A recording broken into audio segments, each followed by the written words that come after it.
Sow Babacar Gueye boo dégloo monsieur le ministre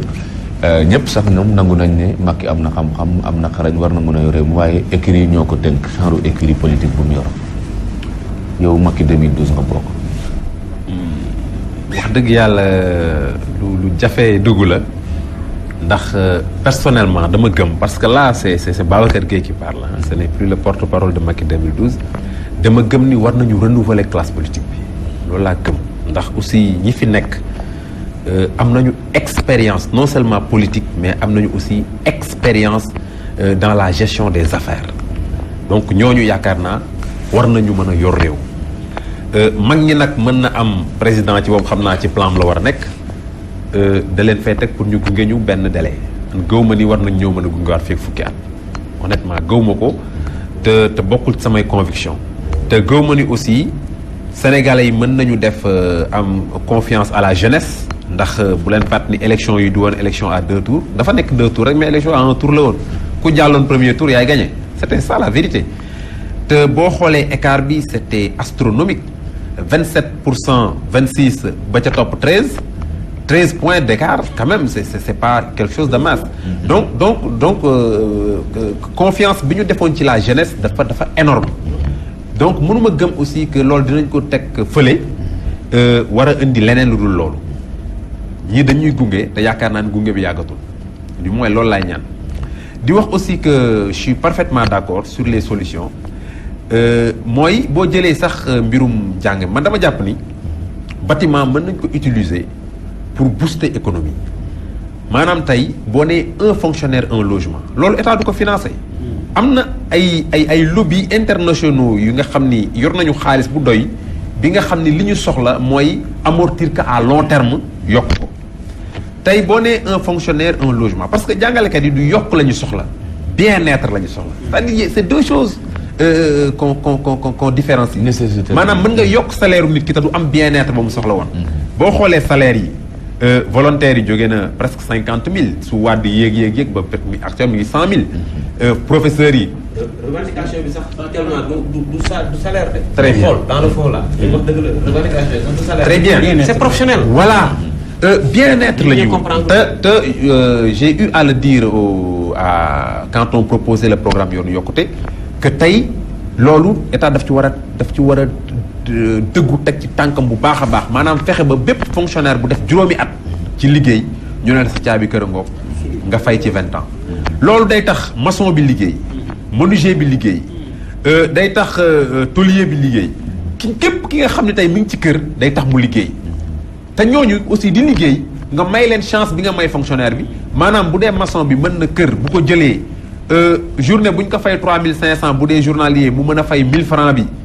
mu nekk 30 000 francs weer bi ba mën a am këram loolu day tax affaire bi di tourner ku nekk di am këram nit ñi di am dëkkuwaay yu baax ba pare di am xaalis économie bi dox ndax boobaa dinañ mën a jënd dinañ mën a solu dinañ mën a def leneen loolu dama yaakaar ni lu ñu war a teel a taxaw la leneen lu ñu war a teel a taxaw ma proposé woon ko aussi te gisaat sax bi ma ko proposé à travers la presse ci benn journal ñu reprendre ko ci benn programme benn candidat mooy le volontariat agricole man dama jàpp tey ni ñu jëlee volontaire tey ci njàngale fay ko te njàngale ñëpp xam na ni juróom ci ay 20 ans la dama yaakaar ne tey war nañu mën a jël ci 5 ans donc ñu créer volontariat bi nga xam ne on recrute des jeunes état jël leen en charge organiser paysans yi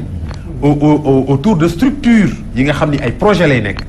mettre à leur disposition ay jeunes yi nga xam ni jaar nañ ci formation nekk ak ñoom bu ko defee ñoom dinañ bëgg mbay continuer ci mbay mi wala ñu orienté wu feneen après avoir épargné. dañ ciy continuer sax. très bien et je trouve que ci loolu lañ jëm mais dañ ko war a massifier. c'est-à-dire dañ ko war a massifier automatiquement. effectivement on l'a essayé dans d'autres cieux mu échec mais ça veut pas dire que dana échec Sénégal. ça veut pas dire que dana échec Sénégal dama jàpp kon ni tey ci foofu la ñu war a jëm booster emploi bi te booster emploi mooy lan mooy créer plus-value créer xaalis bi nga xam ne mooy tax nit ñi di dem ci marché bi di jënd ñëpp di jaay ñëpp di ndugg lépp ndoxandoo. wàññi pauvreté voilà loolu moo mën a wàññi pauvreté. ma faral di wax aussi ni am réew bi nga xam ne dañoo war a tabax lépp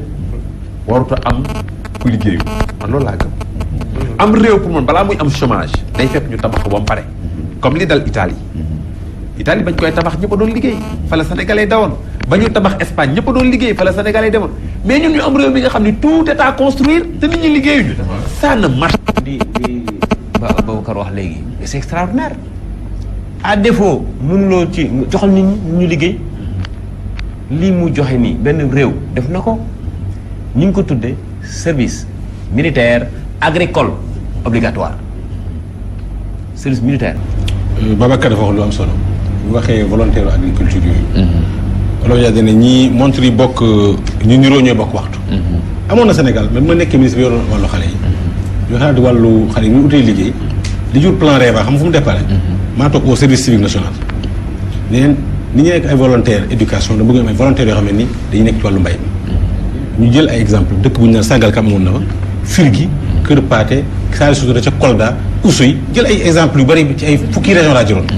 dañu ñëw ci benn dëkk jël fa fanweeri xale. tàggal leen weer Thiès ak soldats yi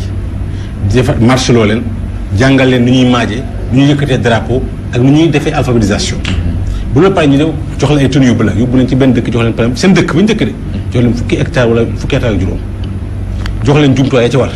jox leen lépp weer wu dee xale bu ne am juróom benn junne luñ payoor bu feebaree nguur gee koy faj pendant ñaari at. amoon na fi. am na dëkk bu ñu naan Mbilor Dagana ñoo ne ñoo ci exemple bu gën a baax dañoo pare ñoom seen ubbi ab kees fu ñu amee fu ñu fayee ko weer jël fa jaar jël dugal fa bi ñaari arrêt yi jeexee jënd ko ay nag def élevage bi mag a mag a mag ma ngay dox fi mu nekk nii waaye man la ma junjoon yor moon mbay mi xale yi laa yoroon dama bëggoon wane loolu exemple na mu doxee nañ ko def Sénégal yaatal ko def ay ngan exploitation agricole jël xale yi parce que Sénégal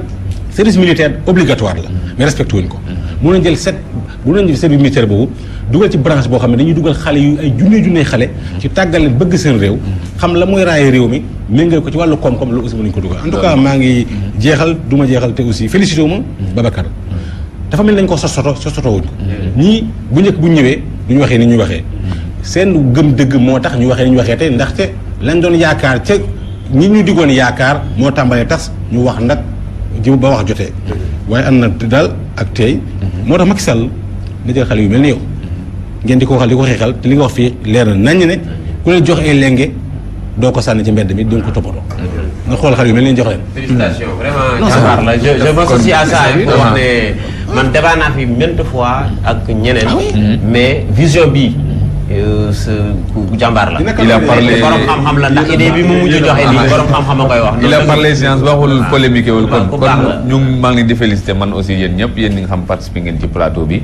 vraiment nekk na plateau boo xamante ni indi na ay xalaat yu rafet yoo xam mën nañ ko jëriñoo aussi di gërëm di sant ñu doon seetaan di ñu déglu di gërëm itam kii di Oustaz Assane Diouf nga xam ne moo doon réalisation bi ak équipe Cheikh Tidiane Ndiaye ak Eumeu Gueye ñi nga xam ñoo nekkoon ci technique bi vraiment di rafetlu plateau bi di jox rendez-vous aussi téléspectateurs ak auditeurs yi ci beneen émission Diine ak Jamono ñu ngi leen di gërëm di leen sant